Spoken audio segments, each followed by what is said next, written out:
საქართველოს პროკურატურამ ორგანიზებული ჯგუფის მიერ განსაკუთრებით დიდი ოდენობით საქონლის აქციზური მარკის გარეშე გამოშვებისა და შენახვის ფაქტზე 4 პირს ბრალდება წარუდგინა. ფინანსთა სამინისტროს საგამოძიებო სამსახურის ცნობით ჩატარებული გამოძიებით დადგინდა, რომ ბრალდებულებმა ფინანსური სარგებლის უკანონოდ მიღების მიზნით ჩამოაყალიბეს ორგანიზებული დანაშაულებრივი ჯგუფი. ჯგუფის წევრებს ქალაქ გორში მფლობელობაში გააჩნდათ მიწის ნაკვეთი, მასზე არსებული შენობა ნაგებობებით და ტექნიკური აღჭურვილობით, სადაც ახორციელებდნენ აქციზური მარკის სავალდებულო დართვას დაქვემდებარებული ფილტრიანი სიგარეტის აქციზური მარკის გარეშე დამზადებას და შენახვას. მათი შემდგომი რეალიზაციის მიზნით ნათქვამია პროკურატურის განცხადებაში. პროკურატურამ ორგანიზებული ჯგუფის მიერ განსაკუთრებით დიდი ოდენობით საქონლის აქციზური მარკის გარეშე გამოშვებისა და შენახვის ფაქტებზე 4 პირს ბრალდება წარუდგინა. ფინანსთა სამინისტროს საგამოძიებო სამსახურის მიერ ჩატარებული გამოძიებით დადგინდა, რომ ბრალდებულებმა ფინანსური სარგებლის უკანონოდ მიღების მიზნით ჩამოაყალიბეს ორგანიზებული დანაშაულებრივი ჯგუფი. ჯგუფის წევრებს ქალაქ გორში მფლობელობაში გააჩნდათ მიწის ნაკვეთი, მასზე არსებული შენობა ნაგებობებით და ტექნიკური აღჭურვილობით, სადაც ახორციელებდნენ აქციზური მარკის სავალდებულო დართვას დაქვემდებარებული ფილტრიანი სიგარეტის აქციზური მარკის გარეშე დამზადებას და შენახვას მათი შემდგომი რეალიზაციის მიზნით. უფრო მეტი სარგებლის მისაღებად კი ბრალდებულები სიგარეტის დასამზადებლად ძირითადად იყენებდნენ ცნობილი უცხოური ბრენდის დასახელებას და სასაქონლო ნიშანს.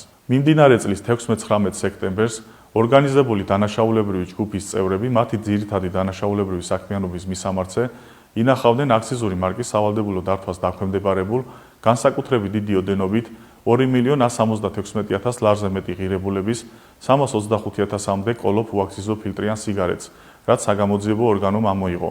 დაკავებულებს ბრალდება ორგანიზებული ჯგუფის მიერ განსაკუთრებით დიდი ოდენობით ღირებულების მარკირებას დაქვემდებარებული აქციზური საქონლის აქციზური მარკის გარეშე გამოშვების და შენახვის ფაქტებზე წარედგინათ, რაც სასჯელის სახედ და ზომად 7-დან 10 წლამდე თავისუფლების აღკვეთას ითვალისწინებს. პროკურატურა ბრალდებულების მიმართ აღკვეთის ღონისძიების სახით პატიმრობის გამოყენების შუამდგომლობით სასამართლოს კანონით დადგენილ ვადაში გავრცელებული ინფორმაციით, სადაც უაქციზო სიგარეტს ამზადებდნენ გორში შინდისის გზატკეცილზე მდებარეობს. მისი მფლობელი კი კომპანია გორი ესთეითია.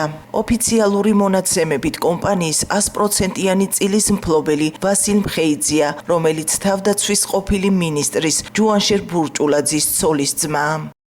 საგამოძიებო სამსახურის თანამშრომლების მიერ გატარებული ოპერატიულ-სამძებრო ღონისძიებებისა და საგამოძიებო მოქმედებების შედეგად გამოვლენილია ამჟამად პატიმრობაში მყოფი ყოფილი თავდაცვის მინისტრის ოჯახის წევრის ვმ-ს კუთვნილი კომპანიების მიერ შემდგომი რეალიზების მიზნით განსაკუთრებით დიდი ოდენობით უაქციზო სიგარეტის გამოშვება შენახვის ფაქტები.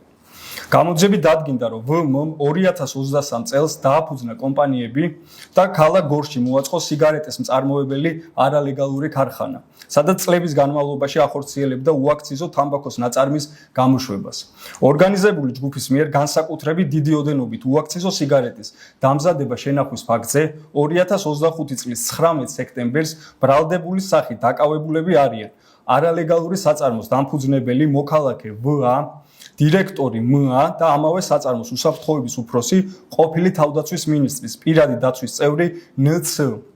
საგამოძიებო მოქმედებების შედეგად ზემოაღნიშნული ქარხნიდან და მიმდებარედ არსებული საწყობიდან ამოღებული იქნა სარეალიზაციოდ გამზადებული 2.166.341 ლარის საბაზრო ღირებულების ჯამში 323.851 ერთეული კოლოფი უაქციზო სიგარეტი კარელია, სიგარეტის დამამზადებელი დანადგარები და წარმოებისათვის აუცილებელი სხვა პროდუქტები.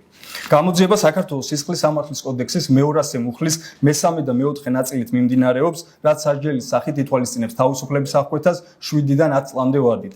საქმეზე ინტენსიურად გრძელდება გამოძიება ორგანიზებულ დანაშაულებრივ საქმიანობაში ჩართული სხვა პირების დადგენა მხილების მიზნით. დაკავებულებს ბრალდება სისხლის სამართლის კოდექსის მე-200 მუხლის მესამე და მეოთხე ნაწილით წარუდგინეს.